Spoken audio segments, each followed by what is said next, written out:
It's not often I get to talk about crimes that occur in my very own county of Lancashire in northern England. Not because Lancashire doesn't have its fair share of crimes, but because crimes so disturbing as this one don't happen often, thankfully. But evil walks among us. It walks in every county of every country across the world. This is the story of how Lancashire Constabulary caught Andrew Burfield, cold-hearted killer of 33-year-old mother of two, Katie Kenyon. Katie was last seen around 9:30 a.m. on Friday, 22nd of April 2022. She was last seen getting into a van on Todmorden Road in Burnley.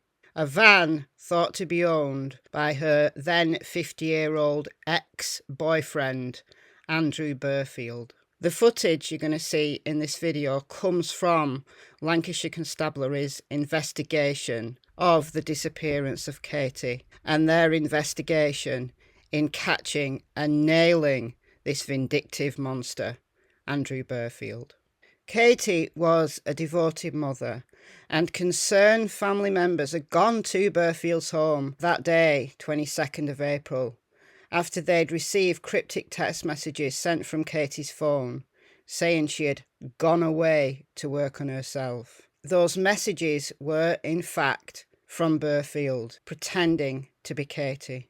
Messages that Lancashire Constabulary found during forensic investigations he had crafted and drafted in the notes on his iPhone 3 weeks before.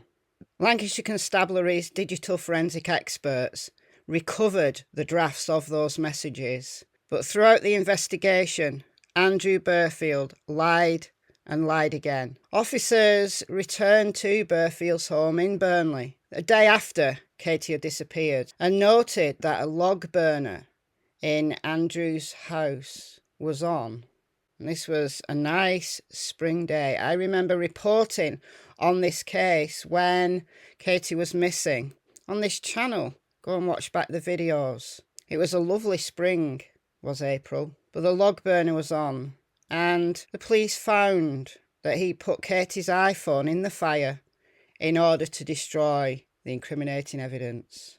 That was one of Burfield's first mistakes, but there was more. Lancashire Constabulary reports that Burfield was in good spirits and even joked about the police seeing his van. What you're going to see is a few seconds of police body cam that Lancashire Police shared on their Twitter account. This is not the usual demeanour they noted of somebody involved in a missing persons case. I don't suppose you've got a ladder handy, have you? Not at all. Do you have an up-to-date picture of the van? With ladder on it, you want to ship me van? It's just to have a look in that loft, that's all. He was sent in for questioning, and during the initial interview, Burfield started his lying tirade. He told officers he had no idea where Katie was. This is a snippet from a police interview with Burfield. This is on the 23rd of April, but he maintained this lie until officers presented him with information that they had that proved he was a liar, and then he changed his story to another lie. But we'll get there. Listen to this. I'm going to appeal to you now to let me know if you do know anything at all. I'll tell you, I'll go and get it myself. Yeah? Okay, because I'm sure you're aware that her family are really, really concerned. Yeah. The last place she's known to be is parked up on your road. Yeah, of course. Yeah. Which is obviously why you're in custody. So it's reasonable for us to think that you may know where she is. Yeah, okay. Alright. So please, if you do know... I don't, honestly. I don't, honestly, he said. But he wasn't being honest. But the police were one step ahead of this really dumb criminal. Footage obtained during the early days, the early part of the investigation, when Katie was still missing, showed Burfield's van heading towards the Forest of Bowland on April the 22nd, and surveillance video showed Katie sitting in the passenger seat. An image of the van was released to the media. They knew 22nd of April, the day Katie disappeared, that she was with Burfield. She was last seen getting into his van. She was seen heading towards the Forest of Bowland in the passenger seat of his van. Yet he continued to lie. During the course of their initial investigations, Lancashire Constabulary were contacted by a woman who had been having building work done, carried out by Andrew Burfield. She'd seen the appeal and was worried. She noted some things in her bin that weren't hers. And when police searched this wheelie bin at her property, they found blood-soaked bags, blood on the flip-flop shoes that Katie had been wearing the very day she disappeared. Also contained in the bag, very silly criminal this guy, was paperwork containing Burfield's name and address. They also found a spade which he'd taken from a family member's house the day before Katie's murder. Footage obtained during the course of the investigation showed that Burfield had gone up to the Forest of Bowland, specifically Gisborne Forest, the day before Katie's murder. So the day he took the spade from a family member's home. During a period of around an hour and a half, Lancashire Constabulary reported that he dug a grave, a deep and complex grave, deep in Gisborne Forest. It was so deep in the forest that Burfield had to remind himself where the grave site was that he dug. So he hung a bag of rubbish, like cans of soda, to a tree near the site as a marker. So later he'd be able to find it again after he'd murdered Katie. So remember, there was drafts of the text messages that he sent via Katie's phone on the day she disappeared, pretending to be Katie, which were dated 3 weeks before this murder. He'd been planning this for at least 3 weeks before the murder. What we don't know is why Katie agreed to go with him to the Forest of Bowland, what lies he told her to get her to go there. We'll probably never know the answer to that, but faithfully, she did. She didn't know what Andrew Burfield was planning. How could she know that her one-time boyfriend was going to be so callous and cruel? As their initial investigations proved fruitful and everything was pointing at Andrew Burfield as being the offender. At this point, Katie's still missing, but he was arrested on suspicion of murder on the 27th of April, 5 days after Katie disappeared. It was a couple of days after that police discovered her body in Gisborne Forest in a grave that Burfield had prepared the day before. It was a well-disguised grave in an area of outstanding national beauty. Upon his arrest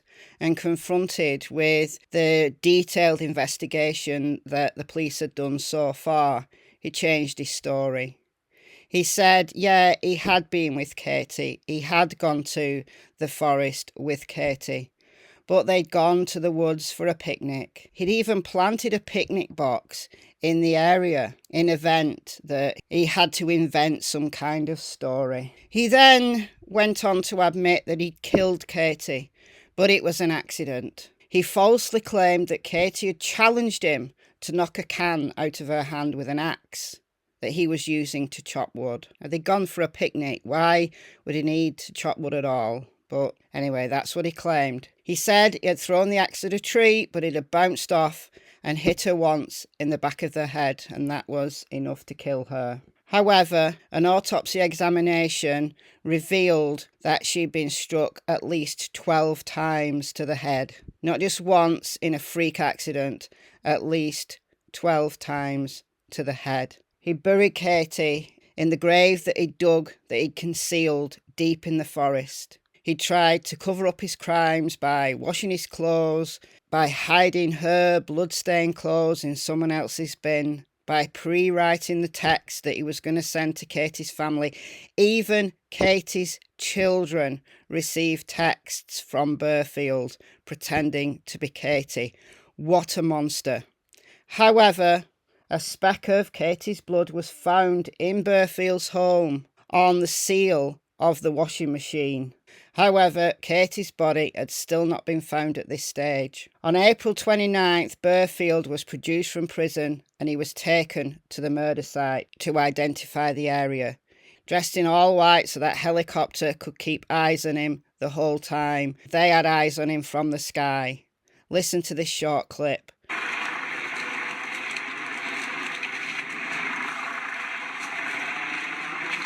The decision to take Burfield to the site, which he led them to, was made due to the complexity of the terrain, how the grave had been concealed, and how challenging it was to identify.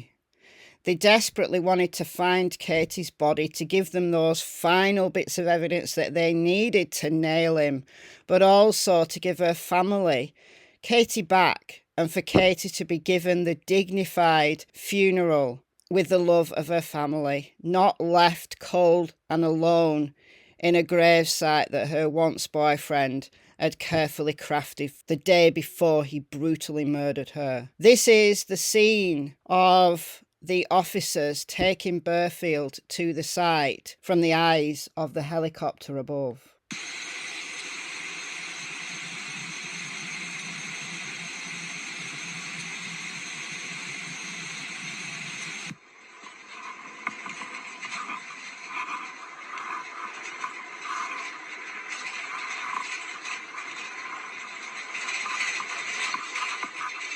Burfield walked officers directly to the gravesite and knelt down in the exact spot where Katie was buried. Burfield could lie no more, except he continued to plead not guilty to murder. His trial started on Monday the 14th of November. Day 1, Day 2, and then right at the beginning of Day 3, the judge, Mr. Justice Goose, took his seat. The jury came in, and then Burfield's lawyer said that Andrew wished to be rearranged. Andrew had changed his plea to guilty. He'd still put the family through months of agony awaiting this trial instead of just pleading guilty. The game was up. He was an absolute monster of a man, but an awful criminal. There was only ever one suspect in this, and they nailed him.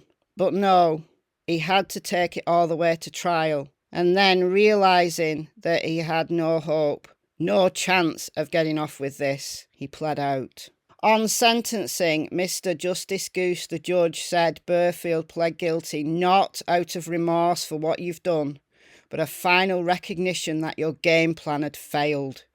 He said this was not an offence in the heat of an argument. It was planned before it was carried out. It involved careful preparation, deception, the destruction of evidence, and lies, and then an obviously implausible defence that it was all an accident. In arriving at the sentence, Justice Goose said he took into account the injuries to which Burfield had subjected his victim, the concealment of her body, attempts to dispose of the evidence, and the cruel messages you sent to Katie's children and others in her family pretending that they were from her. He added Burfield should prepare himself for the prospect that you will never be released, such is your dangerousness. Andrew Burfield was sentenced to 32 years before the possibility of parole was afforded to him. Andrew Burfield is now 51 years old, so he'll be 83 years old before the possibility of parole, and there's absolutely no guarantee that he would, in 32 years' time, be afforded the opportunity to get out of the prison walls and walk as a free man again, albeit on parole. He's going to spend the rest of his life behind bars, and I am thankful that such a dangerous creep, a vindictive monster, is off the streets of my beautiful county of Lancashire. Well done, Lancashire Constabulary. You did us proud. You did Katie proud, you did her family proud, and you nailed that bastard to the wall. In the words of Lancashire Police on Twitter, no sentence will ever make up for leaving children without their mother, but we welcome the life sentence handed down to Burfield today. He'll be 83 before he can be considered for parole, and even then there is no guarantee he will ever be released. I want this man never, never to walk the streets of my beautiful county of Lancashire ever again. Guys, let me know what you think about Katie, her horrendous murder. Another beautiful soul who was denied her life, her children denied of their mother by yet another evil monster. Evil walks among us. Thankfully, murders as disturbed as this don't happen very often, but when they do, you need a police force like Lancashire Constabulary to nail the bastard to the wall. Guys, leave your comments down below. I've been Michelle. I hope you're well. This is an episode of the most disturbing UK crimes. I'll speak to you very soon. Bye, guys. Good girl.